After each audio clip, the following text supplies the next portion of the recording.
कहानियाँ जो दिल की धड़कनों को तेज कर दें और दिमाग को सोचने पर मजबूर कर दें। आप देख रहे हैं राम जय एस्पायर टॉक्स, जहां हर कहानी एक राज होती है। एपिसोड 1041। हिमांशु, तुम वही हो जिसने पहले झांकने की कोशिश की थी, है ना?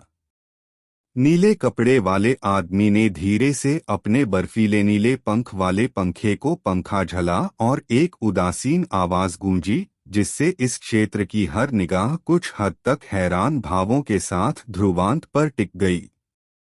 वह एक इंसान लगता है।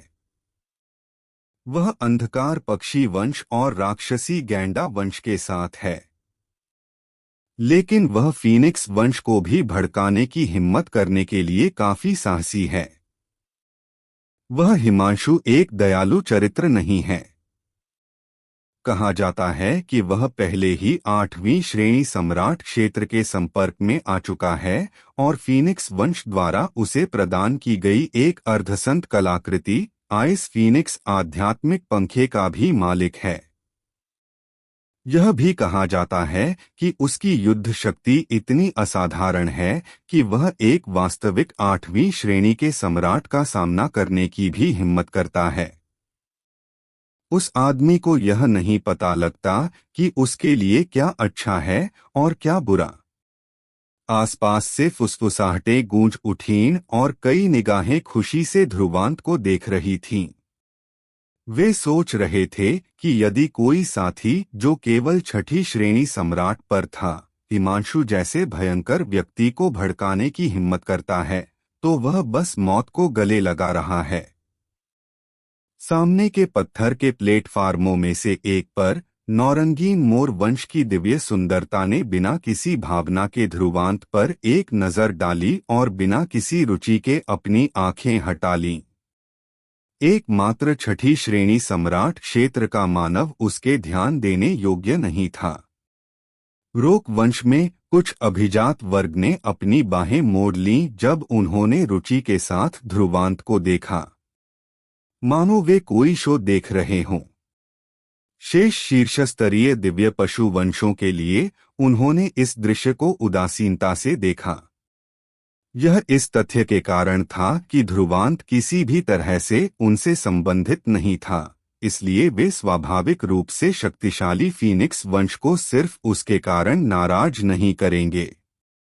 उन उपहासपूर्ण निगाहों के नीचे कालिका और बाकी लोगों के चेहरे बहुत अच्छे नहीं लग रहे थे, क्योंकि उन्होंने कभी उम्मीद नहीं की थी कि नीले कपड़े वाला आदमी अपनी धारणा में इतना उत्सुक होगा और ध्रुवांत को देखते ही झांकने की उत्पत्ति को महसूस करेगा। उन्होंने ध्रुवांत को देखा। यद्यपि बाद वाले ने भी अपनी भौहें सिकोड़ ली थीं, उसकी पिचकाली पुतलियों में कोई लहरें नहीं थीं और उसने नीले कपड़े वाले आदमी की ठंडी निगाहों से घबराहट के कोई संकेत नहीं दिखाए। असंख्य पशु कब्रगाह किसी का बगीचा नहीं है। क्या आप शायद दूसरों को इसकी जांच करने से रोकने की कोशिश कर रहे हैं? उस ठंडी निगाह के नीचे ध्रुवांत की पलकें उठीं और धीरे धीरे कहा। जिस क्षण उसने बात की, उपस्थित कई टीमों की भौहें फड़क उठीं। उन्होंने शुरू में सोचा था कि यह 6ठी श्रेणी सम्राट क्षेत्र का मानव घबराहट में अपनी जान की भीख मांगना शुरू कर देगा। उन्होंने कभी कल्पना नहीं की थी कि वह हिमांशु के शब्दों का खंडन करेगा। उस साथी को अपनी हिम्मत कहाँ से मिली? जब हिमांशु ने पत्थर के मंच से ध्रुवांत के शब्द सुने, तो उसके उदासीन चेहरे पर एक मुस्कान उभर आई। हालांकि मुस्कान में कोई गर्मजोशी नहीं थी, इसके विपरीत एक ठंडक जो दूसरों को उनकी खोपड़ी सुन्न महसूस कराती थी, उससे निकल रही थी। बड़े भाई हिमांशु, वह साथी वही है जिससे हम पहले मिले थे। हिमांशु के पीछे एक व्यक्ति अचानक एक परिचित रूप के साथ खड़ा हो गया। यह स्वाभाविक रूप से हिमेश था, वह लड़का जिसके साथ ध्रुवांत के समूह का मुक्त बाजार में टकराव हुआ था। ओह! हिमांशु कुछ हैरान हुआ जब उसने अपना सिर हिलाया। ऊंची और नीची खोज करने पर उसे तब पाना जब किसी को कम से कम उम्मीद हो। मुझे अभी भी सिरदर्द हो रहा था कि उस साथी को कैसे खोजा जाए। मैंने कभी उम्मीद नहीं की थी कि तुम खुद मेरे सामने आओगे। हिमेश ने उपहासपूर्ण और दयनीय निगाहों से ध्रुवांत को देखा। वह साथी वास्तव में भाग्य से बाहर था। जब हिमांशु के पीछे स्कारलेट फीनिक्स वंश की अग्निशिखा ने यह दृश्य देखा तो उसकी भौहें एक साथ बुन गईं जब उसने ध्रुवांत को देखा और ठंडक से कहा, तुम खुद को ओवर एस्टिमेट कर रहे हो। यदि तुम अभी चले जाते हो तो शायद तुम अभी भी अपनी जान बचा सकते हो। यद्यपि उसका लहजा ठंडा था, उसके शब्दों में निहित अर्थ स्पष्ट थे। स्पष्ट रूप से वह ध्रुवांत को छोड़ने की सलाह देने की कोशिश कर रही थी ताकि वह व्यर्थ में अपनी जान न दे दे। हिमांशु ने गहरी निगाह से अग्निशिखा पर एक नजर डाली क्योंकि उसने स्पष्ट रूप से उसके इरादों को देख लिया था। हालांकि उसे इसकी परवाह नहीं थी। यद्यपि हिमांशु इस समूह का नेता था, वह स्कारलेट फीनिक्स वंश से थी और हिमांशु उसके लिए कुछ नहीं कर सकता था। ध्रुवांत भी हैरान हुआ जब उसने अग्निशिखा को देखा। यद्यपि यह महिला जब वे पहली बार मिले थे तो अनियंत्रित थी, उसका चरित्र बुरा नहीं था क्योंकि उसने वास्तव में उसे सलाह दी थी। लेकिन यह अफसोस की बात थी कि उनके लिए उसे छोड़ना आसान नहीं होगा। भले ही वे साथी फीनिक्स वंश के थे, ध्रुवांत डरा नहीं था। आखिरकार यह युवा पीढ़ी के बीच एक लड़ाई थी और चाहे वह उन्हें कितना भी फंसाए, यह निश्चित रूप से पूरे वंश को इस मामले में नहीं फंसाएगा। इसके अलावा यदि हिमांशु को यहाँ नुकसान होता तो उसे निश्चित रूप से सहायता लेने का चेहरा नहीं होता। यदि यह मामला पूरे वंश में फैलता तो वह शायद खुद पर उपहास उड़ाता। मैं देव कब्रगाह के लिए यहाँ हूँ, मुझे खाली हाथ क्यों जाना चाहिए? ध्रुवांत मुस्कुराया जब उसने अपना सिर हिलाया। अग्निशिखा ने अपनी आंखें चौड़ी कर ली जब उसने ध्रुवांत को देखा। उसे उम्मीद नहीं थी कि उसके संकेतों के बावजूद वह साथी अभी भी हठपूर्वक हिमांशु के क्रोध को स्वीकार करेगा। क्या वह साथी मूर्ख है? उसने अपने दांत भींचे और गुस्से में थी इस हद तक कि उसके सिर से धुआं निकल रहा था। तुरंत उसने ध्रुवांत को घूरा और अब उस साथी के जीवन और मृत्यु की परवाह नहीं कर सकती थी। आसपास की कई टीमों के चेहरों पर भी अजीब भाव थे। कुछ तो मन ही मन हंस भी रहे थे। मानव वास्तव में मूर्ख और दिलचस्प था। चूंकि उसने अग्निशिखा के अच्छे इरादों को अस्वीकार कर दिया था, तो हिमांशु शायद उसे इतनी आसानी से नहीं छोड़ेगा। और जैसा कि उन्होंने उम्मीद की थी, हिमांशु ने धीरे से अपना हाथ लहराया और ध्रुवांत को मुस्कानभीत कन्ही मुस्कान अभिव्यक्ति के साथ देखा। तुम मजबूत नहीं हो, फिर भी तुम्हारी हिम्मत काफी बड़ी है। मैं तुम्हें देव कब्रगाह में प्रवेश करने की अनुमति दे सकता हूं और मैं तुम्हें देव कब्रगाह की बाहरी परत पर बाधा को पार करने में भी मदद कर सकता हूं। लेकिन मुझे तुमसे कुछ चाहिए होगा। तुम क्या सोचते हो? ध्रुवांत की निगाहें चमकी जब उसने हिमांशु को देखा। उसकी आंखों की गहराइयों में लालच के निशान थे। हिमांशु उसके पास मौजूद किसी चीज की ओर आकर्षित लग रहा था। ध्रुवांत के विचार परिचालित हुए और पता चला कि यह क्या था। एक उच्च संभावना थी कि हिमांशु शायद उस पर सच्चे फीनिक्स आत्मा के बारे में बात कर रहा था, जिसे सच्चे फीनिक्स के रक्तसार से परिष्कृत किया गया था। यदि इसे फीनिक्स वंश के किसी व्यक्ति द्वारा अवशोषित किया जाता है, तो एक मौका है कि यह उनकी रक्तरेखा को बढ़ा सकता है। हालांकि हिमांशु के लिए इसे ले जाना एक जंगली सपना था, क्योंकि यह उसकी ड्रैगन फीनिक्स काया का एक महत्वपूर्ण हिस्सा था। इस प्रकार ध्रुवांत मुस्कुराया और अपना सिर हिलाया, फिर हिमांशु की निगाहों का सामना किया। मैं इनकार करता हूं। उसके शब्द सुनकर हिमांशु हैरान नहीं हुआ और उसके चेहरे पर एक उपहासपूर्ण मुस्कान का निशान दिखाई दिया। तुम्हारे लिए इनकार करना स्वाभाविक है। हालांकि क्या तुम्हें लगता है कि तुम इनकार करने के योग्य हो?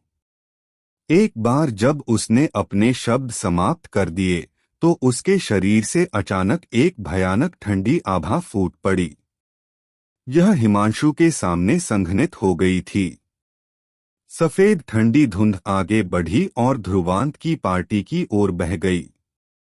सफेद धुंध अत्यंत दबंग थी।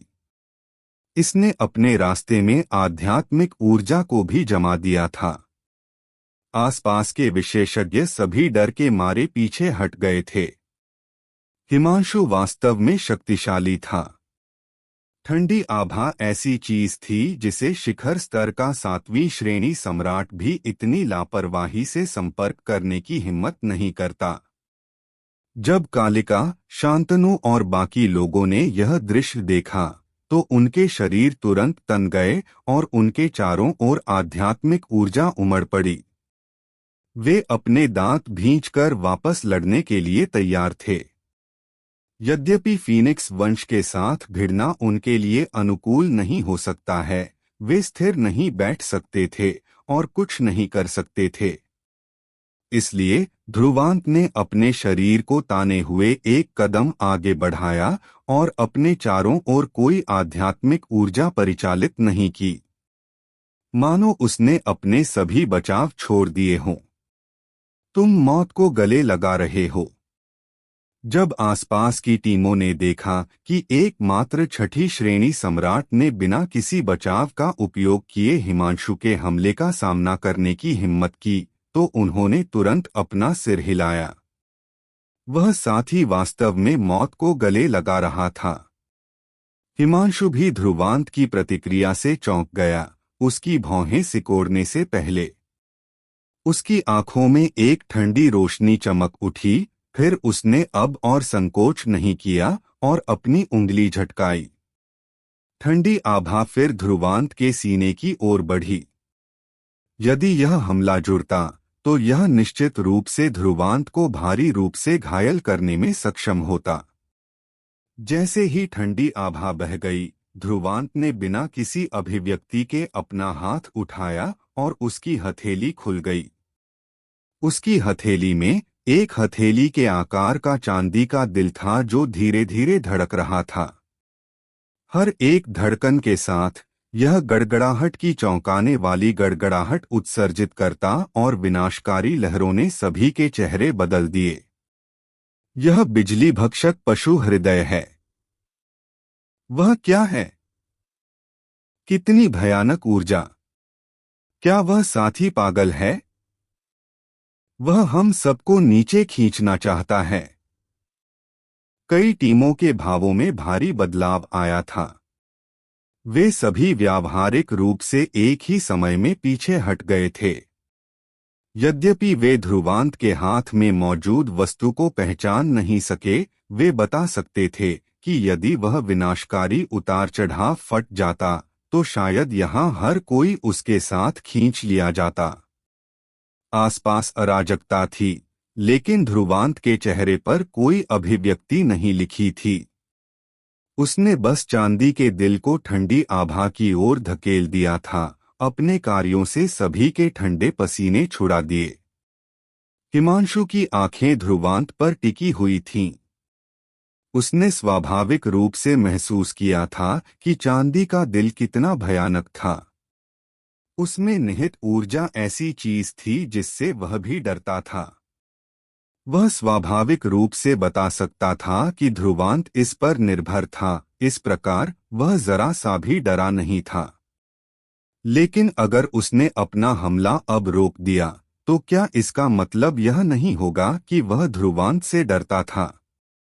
मुझे विश्वास नहीं है कि तुम इतने पागल होने की हिम्मत करोगे हिमांशु का चेहरा काला था और ठंडी आभा अभी भी ध्रुवांत की ओर बढ़ रही थी। सरसराहट। ठंडी आभा और चांदी का दिल करीब आ गए, लेकिन उनके टकराने से पहले आकाश से एक पांच रंगीन चमक उतरी और एक सरसराहट में इसने ठंडी आभा के हिस्से को पूरी तरह से मिटा दिया था। बूम! एक डंडा उतरा और उसने ठंडी आभा के हिस्से को भी तितर-बितर कर दिया था। भूश! भूश! कई शक्तिशाली हमले तुरंत उतरे, एक पल में ठंडी आभा को पूरी तरह से मिटा दिया। जब ठंडी आभा मिटा दी गई तो हिमांशु का चेहरा और भी काला हो गया और उसने अपना सिर घुमाया और अन्य शीर्षस्तरीय दिव्य पशु वंशों को देखा। वे ही थे जिन्होंने अपनी चाल चली थी। यदि तुम लोगों के पास निपटने के लिए समस्याएं हैं तो इसे कहीं और करो। यह देव कब्रगाह का प्रवेश द्वार है।